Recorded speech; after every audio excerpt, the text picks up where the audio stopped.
makitang gilas sa dalawang team na to para sa inyong dalawa, Coach. Pareha silang may hulog. I think lahat ng players talagang nakikita mong gigil at gusto nila pakita na deserve nila yung Exactly. Gusto nilang makuha ang cash prize, of course, and syempre yung pride na sila ang the greatest gamer. At minute 6, medyo lumalamang na po lang palabas. Pero nakabawi no? Oo, kasi ito yung moment na yung sinabi ni Coach Wynat na pwede silang mag-compensate sa ibang lane.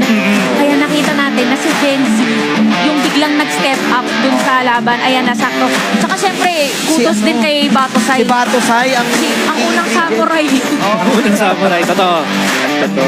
Siya din ang naging key ingredient kung Ito sayang dito nangyari dito. overstep sila. Oo. Napalalim. Kaya si Arwis, nagkaroon ng kampe. Siguro, Coach, yung mga ganong instances yung siguro magandang matutunan din ng mga